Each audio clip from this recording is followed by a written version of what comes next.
오늘 함께 보실 말씀은 시편 8편 말씀입니다.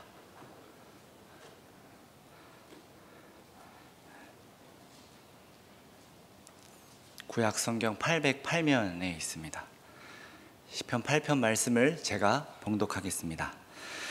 여호와 우리 주여, 주의 이름이 온 땅에 어찌 그리 아름다운지요. 주의 영광이 하늘을 덮었나이다. 주의 대적으로 말미암아 어린 아이들과 젖먹이들의 입으로 권능을 세우시며 이는 원수들과 보복자들을 잠잠하게 하려 하심이니이다. 주의 손가락으로 만드신 주의 하늘과 주께서 베풀어 두신 달과 별들을 내가 보오니 사람이 무엇이기에 주께서 그를 생각하시며 인자가 무엇이기에 주께서 그를 돌보시나이까. 그를 하나님보다 조금 못하게 하시고 영화와 존귀로 관을 씌우셨나이다. 주의 손으로 만드신 것을 다스리게 하시고 만물을 그의 발 아래 두셨으니 곧 모든 소와 양과 들짐승이며 공중의 새와 바다의 물고기와 바닷길에 다니는 것이니이다. 여호와 우리 주여, 주의 이름이 온 땅에 어찌 그리 아름다운지요. 아멘.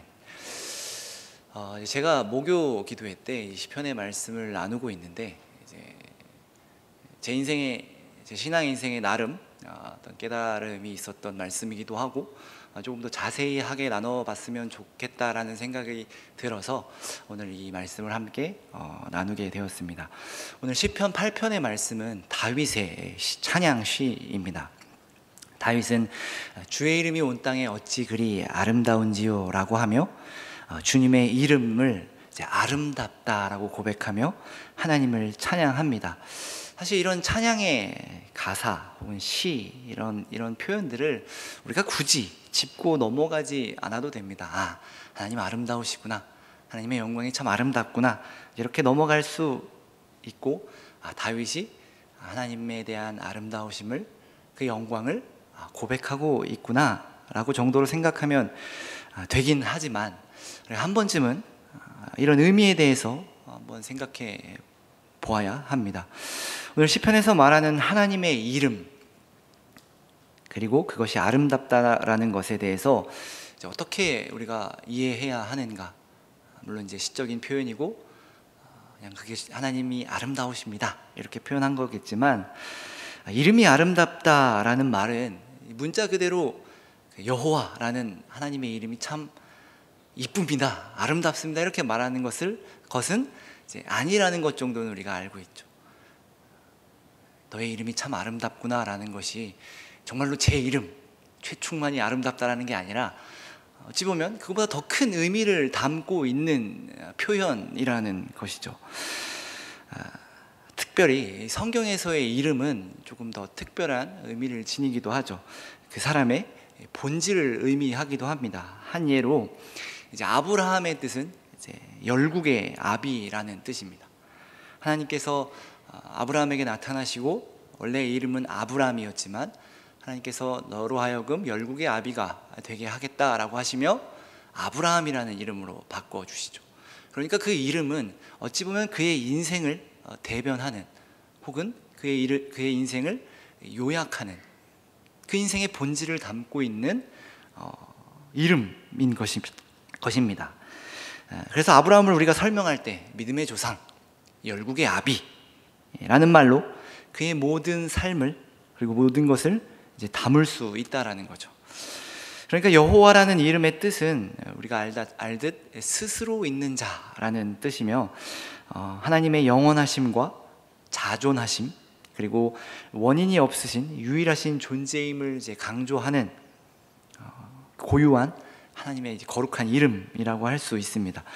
그의 이름이 아름답다라는 말은 하나님, 그분의 본질, 우리가 알 수는 없지만, 전부 알 수는 없지만 그분 자체라는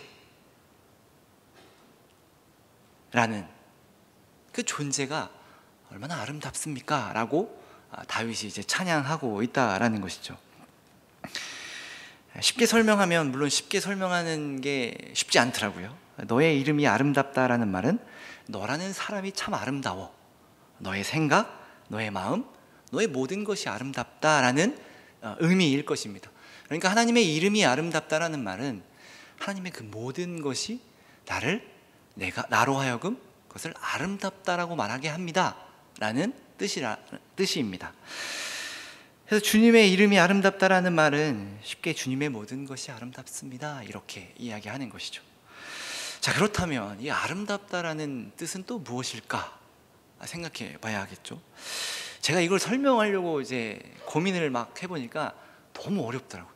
아니, 아름다운 게 아름다운 거지 이걸 어떻게 설명해야 하는가.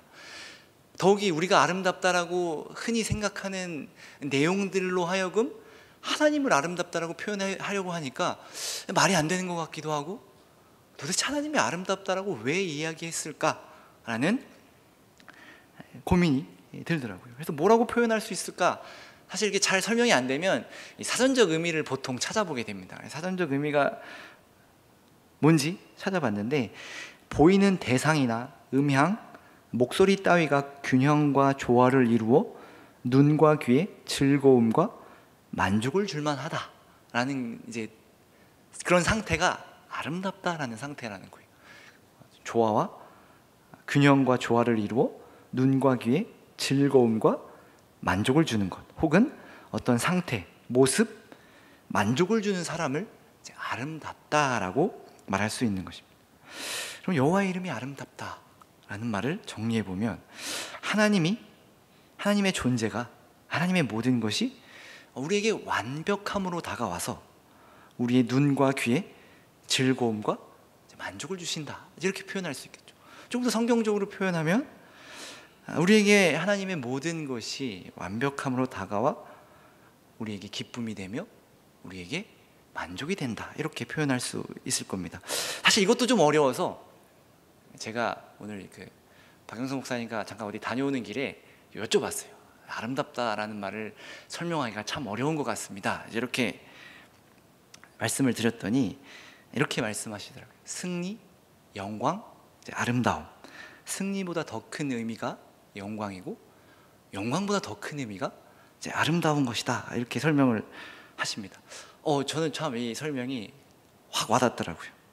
승리와 영광이라는 단어도 하나님의 위대하심과 하나님을 잘 표현하는 단어이긴 하지만, 이 단어 뜻상 어떤 대가나 어떤 일이 잘된 것에 대한 이제 반응처럼 느껴진다는 거죠. 하나님의 승리, 하나님이 승리하셨기 때문에 그 하나님의 승리를 찬양하는, 하나님의 영광, 하나님의 그 영광스러운 모습을 보고 내가 찬양합니다. 그러나 아름다움은 그저 감탄하는 어떤 일이나 어떤 조건이 있는 것이 아니라 하나님의 존재 앞에서 인간이라면 할 수밖에 없는 그 감탄하는 표현이라 할 수 있을 겁니다. 하나님을 우리 인간의 언어로 담을 수 없는 것이 당연하지만 하나님의 아름다움, 하나님의 아름다우십니다라는 표현은 우리가 할 수 있는 최고의 표현이 아닐까 싶습니다. 그래서 이런 표현이 뭐가 있을까 생각해 봤는데, 성경에 이런, 제가 이해하기로는 아주 비슷한 표현이 있더라고요. 하나님께서 우리 인간을 지으시고 하셨던 보시기에 심히 좋았더라 라는 표현이 이 아름다움이라는 표현을 아주 잘 설명해 주고 있는 것 같습니다. 물론 우리가 하나님을 보면서 내가 하나님을 보기에 심히 아름다웠다, 이렇게 말하면 굉장히 불경스러운 표현인 것처럼 느껴지긴 하지만, 이 성경에 하나님께서 우리를 보시고 심히 보시기에 좋았더라, 바꿔서 말하면 하나님이 우리를 보시고 심히 아름답다라고 표현하셨고, 우리 또한 하나님 앞에 최고로 드릴 수 있는 표현이 하나님이 심히 아름다우십니다라는 표현이라는 것이죠. 그러니까 이 아름다우심이라는 게 참 미묘하고 알 수 없지만 어쨌든 우리가 드릴 수 있는 그 하나님에 대한 찬양으로서의 큰 고백이다라고 할 수 있을 것입니다. 이런 뜻을 잘 생각해 보고 이제 다시 시편으로 돌아와서, 다윗은 지금 어떤 상황 혹은 어떤 장소에서 하나님을 생각하며 하나님을 찬양하고 있습니다. 우리가 아까 살펴본 표현으로 보자면 그 무엇이 다윗으로 하여금 만족하게 하고 즐겁게 하고 기쁘게 했는지 모르겠으나, 지금 다윗은 그 기쁨과 만족으로 충만하여진 상태에서 하나님을 찬양하고 있다는 겁니다. 하나님이라는 그 이름이 나에게 의미가 있고, 또한 이로 인해 자신은 만족하고 즐겁고 기쁘다라고 말하고 있죠. 지금 다윗은 자신이 할 수 있는 최고의 표현으로 감탄하며 하나님을 찬양하고 있습니다. 그것이 무엇일까? 이제 본문을 좀 살펴보면 1절에서 보면 주의 영광이 하늘을 덮었다라는 것으로 표현하는 것으로 보아 이제 하늘을 보고 있는 것 같습니다. 3절에서도 보면 주의 손가락으로 만드신 주의 하늘과 주께서 베풀어 두신 달과 별들을 내가 보니라는 이제 9절에서도 보면 지금 그는 밤하늘에 달과 별을 보고 있고 그 하늘에 충만한 하나님의 영광을 이제 보고 있다라고 할 수 있을 겁니다. 그러니까 지금 그는 하늘을 보며 달과 별들을 보며 하나님의 아름다우심을 찬양하고 있습니다. 아까 처음에 살펴본 아름다움이라는 뜻을 생각해 보면 하나님께서 지으신 하늘, 달, 별을 보며 균형과 조화를 이루고 우리에게 즐거움과 만족을 주는 것. 그래서 내가 하나님을 아름답다, 찬양합니다. 이렇게 다윗이 이야기하고 있습니다. 우리도 보통 그렇죠. 우리가 하나님 앞에서 감탄하며 하나님의 이름을 찬양하는 여러 이유 중에 하나가 그 위대한 어떤 경관을 봤을 때, 아름다운 그 인간의 눈으로 담을 수 없는 어떤 것들을 보았을 때 우리가 감탄하며 하나님께서 지으신 이 세상, 그 자연을 보며 우리는 찬양하게 됩니다. 어찌 보면 우리가 마땅히 하나님께 드려야 할 찬양이기도 한 것입니다.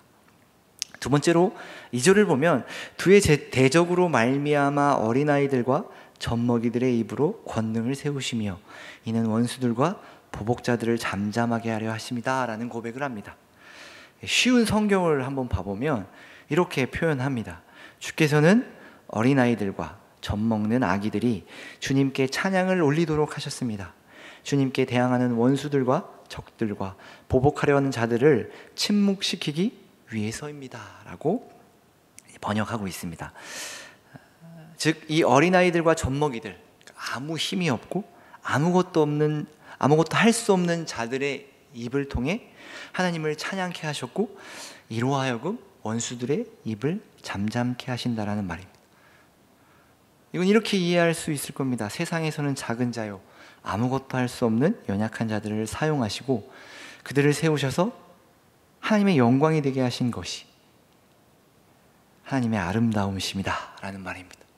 작은 자, 아무도 알아주지 않는 자, 그들이 하나님을 찬양하는 그런 일들을 하나님께서 행하실 것이고 그로 하여금 하나님을 대적하는 그 원수들의 입을 잠잠케 하시겠다, 이렇게 말하고 있는 것이죠. 이것이 두 번째 하나님의 아름다우심이다 라고 말할 수 있습니다. 이 아름다우심으로 원수들을 잠잠케 하신 것이죠. 세 번째로, 사실 이 세 번째가 가장 중요한 것입니다. 위에 첫 번째, 두 번째가 결국 이 세 번째를 말하기 위함인데 4절과 6절을 한번 보겠습니다.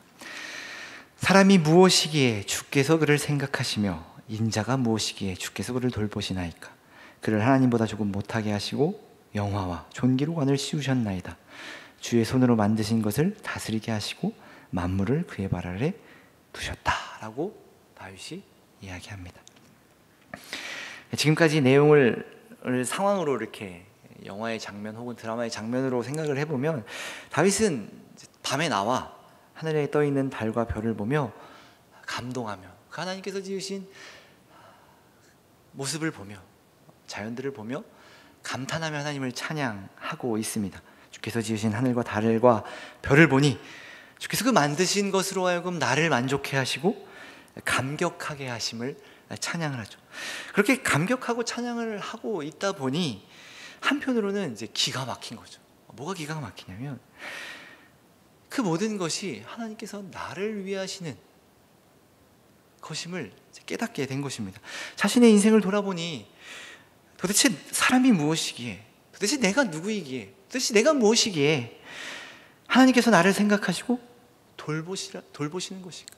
주께서 지으신 이 어마어마한 이 자연과 별과 달로 하여금 그것이 존재하는 이유가 하나님의 영광을 찬양하기 위함도 있지만 그것이 존재하는 이유가 나를 감동케 하여 나에게 만족을 주어 내가 하나님을 찬양하는, 쉽게 말하면 어떤 도구로 것들을 만드셨구나, 그 모든 것이 나를 위함이구나 라는 것을 깨닫게 된 것이죠.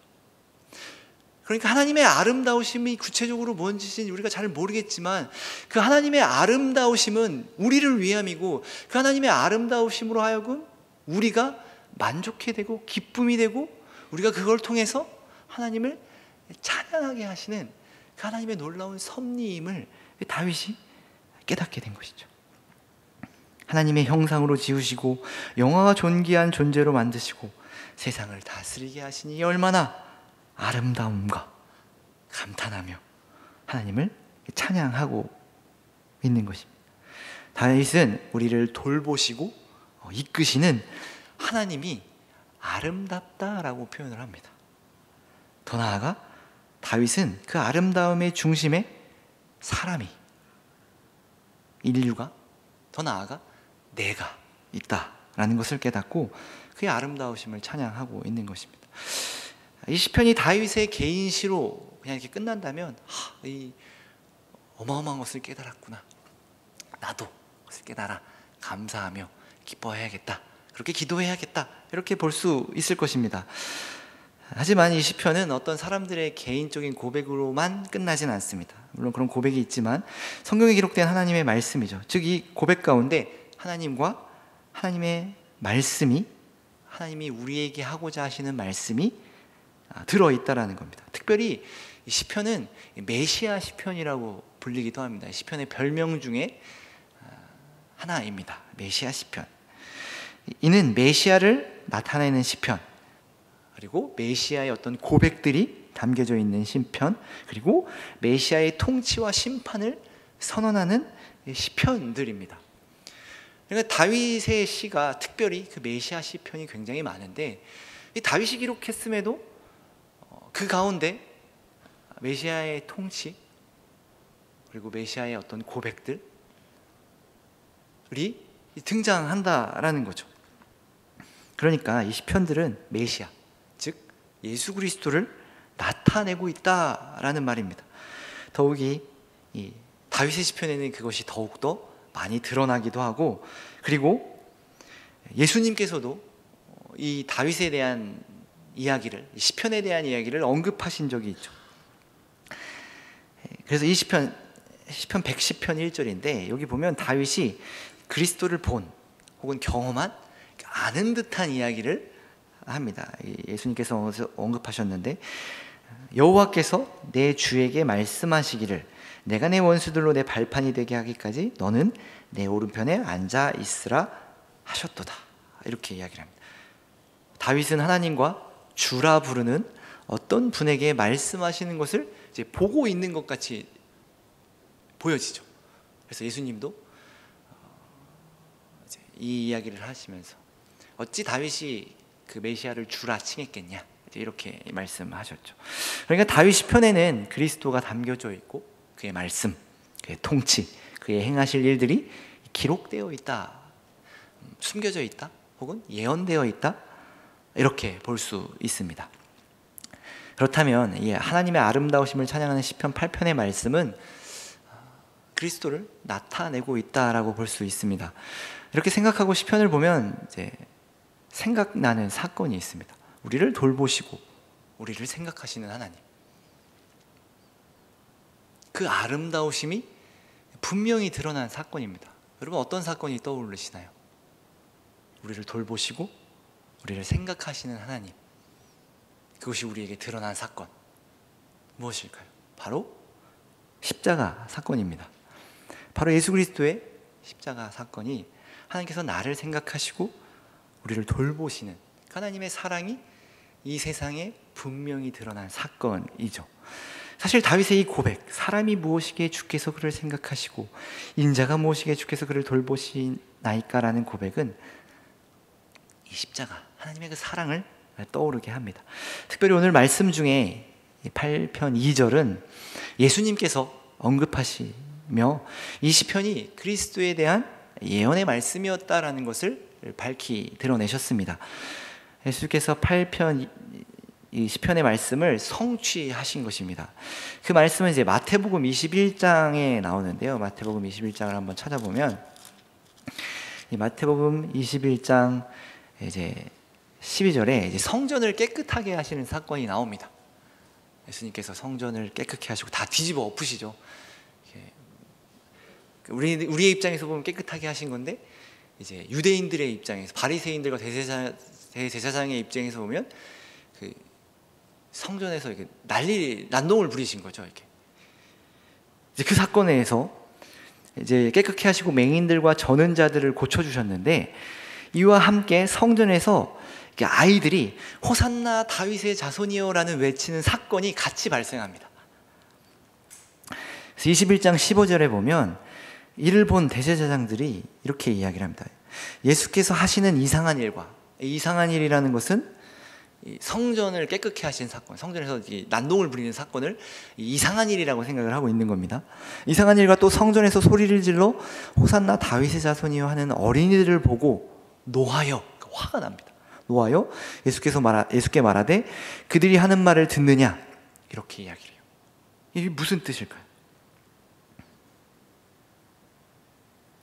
이 말은 지금 예수님께서 성전을 깨끗하게 하시는 것을 못마땅하게 여기고, 도대체 왜 저러시고 있나, 저 사람은 왜 저러고 있나 라고 이해하지 못하고 있는데, 갑자기 순진무구한 아무것도 모르는 아이들이 이 예수님을 보고 호산나 다윗의 자손이여 이렇게 외치는 겁니다.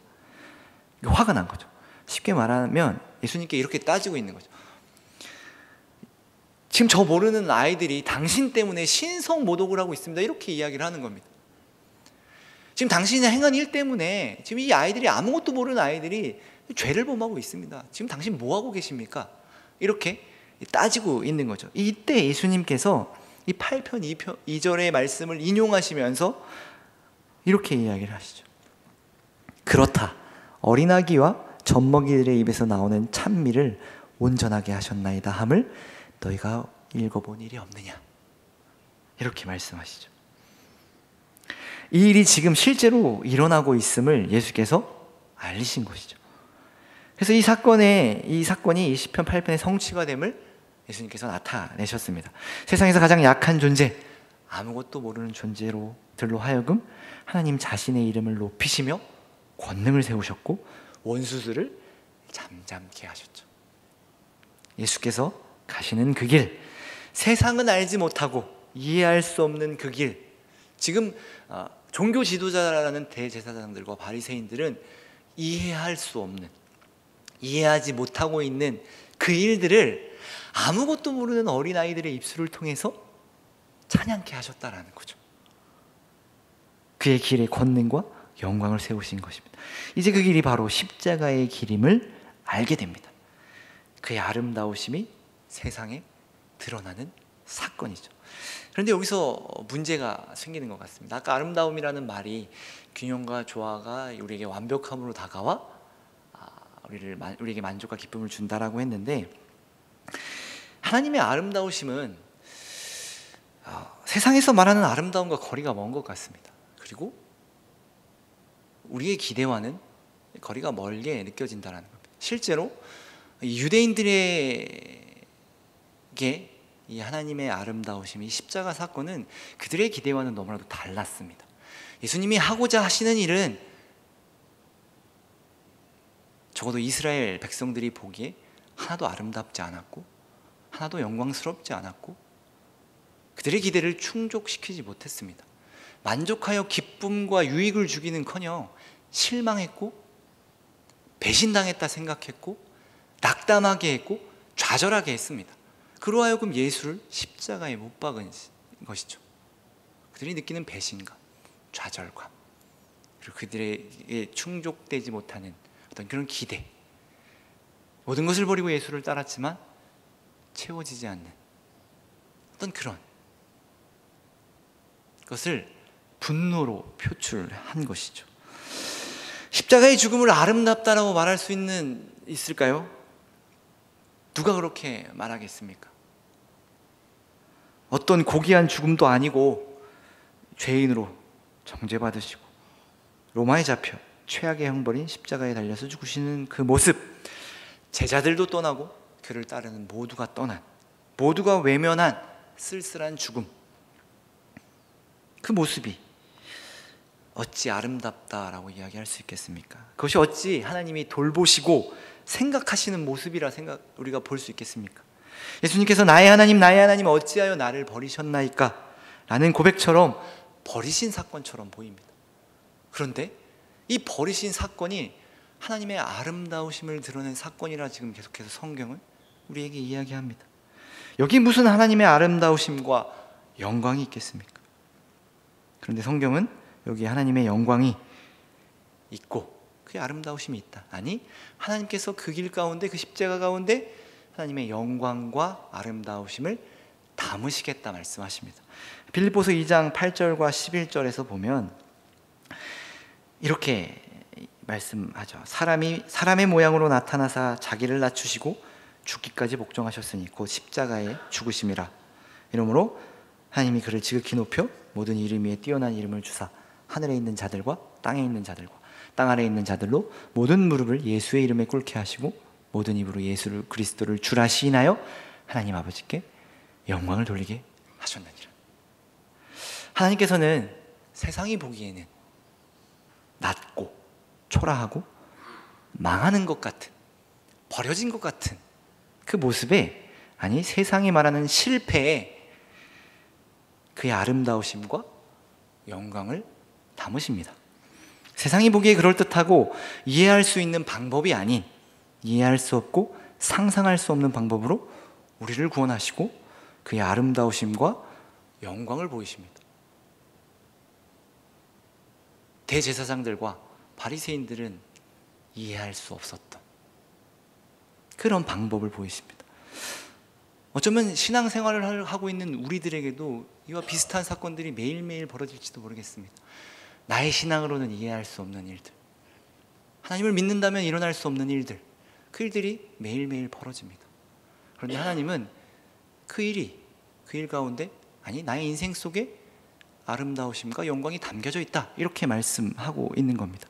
그러니 우리는 십자가에서, 그의 죽음에서 아름다우심과 영광을 찾아야 합니다. 바꿔 말하면 우리가 가는 길, 우리 신앙 인생에 있어서 우리의 아름다움과 영광은 십자가의 길에 있다라는 겁니다. 십자가의 길은 고린도전서에 보면 멸망하는 자들에게는 미련한 것이요 구원을 받는 우리에게는 하나님의 능력이라 말합니다. 우리는 자꾸 이 능력에 꽂혀서 무언가 위대하고 어마어마한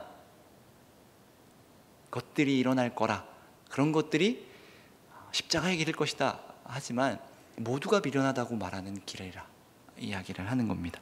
세상의 기준에서는 미련해 보이는 것, 우리는 이를 알고 있지만 잘 적용하지 못하고 있는 것 같다고 할까요? 우리가 하나님, 주님의 영광이 되게 하옵소서 라는 고백을 할 때 우리는 영광스러운 모습이 되기를 바랍니다. 적어도 십자가에 달리는 모습이 아닐 겁니다. 죽는 모습은 아닐 겁니다. 고난과 어려움이 없고 누가 봐도 흠모할 만한 모습이 되기를 소망할 겁니다. 그것이 하나님의 영광스러움이라고 생각을 하기 때문입니다. 그것이 하나님의 아름다운 모습이라고 생각을 하기 때문입니다. 이것은 우리의 기도 가운데도 은연중에 나타납니다. 하나님, 견디겠습니다, 버티겠습니다, 이런 표현들 우리 많이 씁니다. 참 좋죠. 그런데 부끄럽지만 제 고백이기도 하지만 견디겠습니다, 버티겠습니다라는 말 가운데는 어떤 의미가 포함되어 있냐면, 내가 견디고 버티면 하나님이 나를 영광스럽게 만들 것이다 라는 기대가 있더라고요. 하나님이 그렇게 하지 않으시면 이라는 말은 외면해버리고 생각지 않고 분명히 하나님이 나를 영광스러운 모습으로 만드실 거예요. 누가 봐도 야, 너 참 하나님 믿더니 잘 되었구나, 성공했구나, 그렇게 견디더니 잘 됐구나 라는 모습을 기대하고 있었다라는 말입니다. 잘 되는 것, 성공, 상황이 나아지면 그 영광과 아름다우심이 있을 거라 기대하는 것이죠. 아니, 내가 잘 되고 내가 성공하고 내 상황이 나아지는 것이 영광이며 아름다운 것이다, 이렇게 생각을 합니다. 그러나 하나님께서는 하나님의 아름다우심과 영광을 십자가에 담으셨습니다. 이것이 의미하는 바가 굉장히 큽니다. 이사야 53장 2절에서 보면 그는 주 앞에 자라나기를 연한 순 같고 마른 땅에서 나온 뿌리 같아서 고운 모양도 없고 풍채도 없은즉 우리 보기에 흠모할 만한 아름다운 것이 없도다. 그것이 예수 그리스도의 모습이었습니다. 그것이 하나님의 아이러니하게도 그 흠모할 만한 아름다운 것이 없는 곳에 하나님이 아름다우심을 담으시고 영광스럽다 말씀하십니다. 따지고 보면 다윗도 이러한 아름다우심을 찬양합니다. 그러니 우리도 세상의 기준에서의 영광과 아름다우심을 찾아서는 안 됩니다. 십자가의 길, 고난의 길, 예수가 가신 그 길에 담긴 영광과 아름다우심을 찾아야 합니다. 아니, 그 가운데 하나님께서 그의 영광과 아름다우심을 담으셨다 믿는 것입니다. 우리의 인생에 하나님의 아름다우심과 영광이 있는 자리라 말씀하십니다. 상황이, 환경이 바뀌고 내가 영광스럽고 아름다운 모습이 되는 것이 아니라 지금 내 자리, 내 인생, 고난과 어려움과 아픔과 상처가 가득한 이곳에 하나님께서 예수를 보내셨고 이곳에 하나님의 영광과 아름다우심을 나타내고 계시다라는 겁니다. 다윗을 생각해 보십시오. 이 시편이 언제 기록되었는지는 알 수는 없지만 그의 인생에 영광과 아름다움이 있었습니까? 그는 어린 시절 가족에게 소외받아 양을 치러 나갔고 가족들을 다 불러 모으라는 선지자 말 앞에서도 부르지 않는 자녀였습니다. 그의 유년 시절에 아름다움과 영광이 있었을까요? 하나님의 돌보심이 있다고 생각을 했을까요? 물론 다윗은 그렇게 생각했을 수 있지만 우리가 보기에 어떻습니까? 또한 하나님께서 왕으로 세우시겠다 말씀하시고 어찌됐든 기름 부으심을 받았는데 10년간 사울에게 쫓겨 도망 다닙니다. 거기에 하나님의 돌보심이 있었을까요? 있는 것처럼 보이시나요? 내가 너를 돌보고 내가 너를 생각하고 나의 영광을 네 인생에 담겠으니 넌 10년간 도망 다녀라 라고 말씀하신다면 그 누가 하나님 도대체 이게 무슨 아름다움과 영광입니까? 대부분 그렇게 고백하겠죠. 누가 하나님의 영광이 내 안에 있습니다. 하나님 나를 이곳이 하나님의 영광과 아름다운 자리입니다. 이렇게 고백할 수 있는 사람이 얼마나 되겠습니까? 왕이 되고도 마음이 편할 날이 없었죠. 아주 잠깐 있었으나 성전을 지으겠다고 괜히 설치는 바람에 하나님께 혼나고 또 밧세바를 범하게 돼서 아들이 죽고 또 이제 다시 힘을 내어보려니 그의 아들 압살롬이 반란을 일으켜 또다시 도망자가 됩니다. 그의 인생 속에 하나님의 아름다우심이, 그가 고백한 아름다운 돌보심이 없어 보입니다. 그러나 그는 그 모든 순간이 하나님의 돌보심이었으며 나를 생각하시는 하나님의 아름다우심이었다고 그렇게 고백합니다. 상황이 나아져서 그럴까요? 말년이어서 그랬을까요? 말년의 모든 것이 안정적이어서 그랬을까요? 저는 아니라고 생각합니다.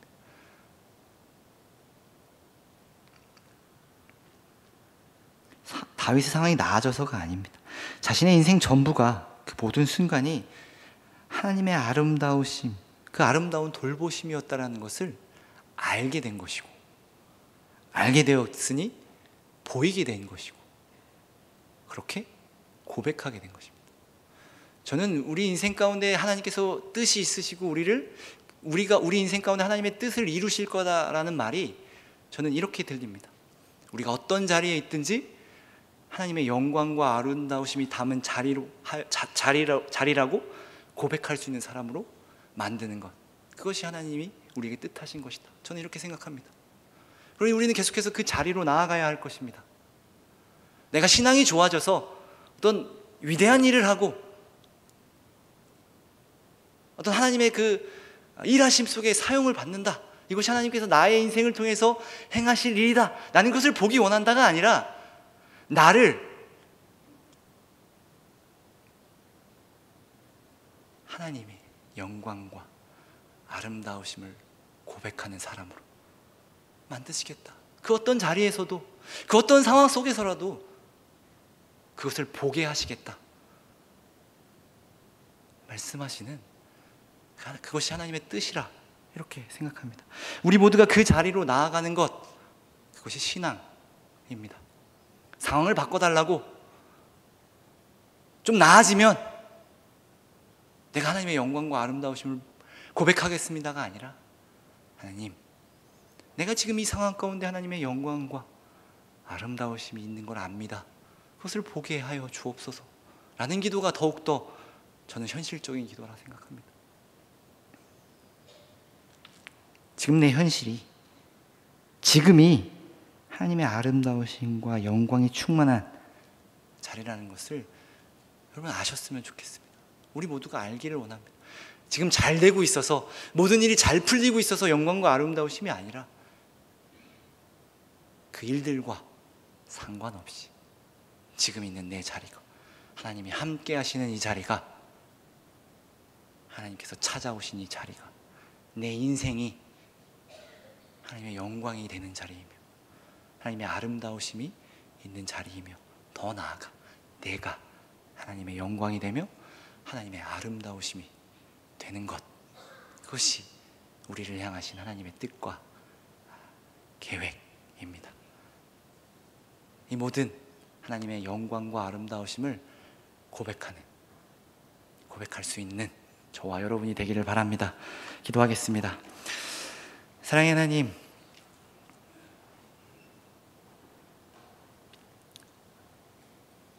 하나님의 이름의 아름다우심을 찬양합니다.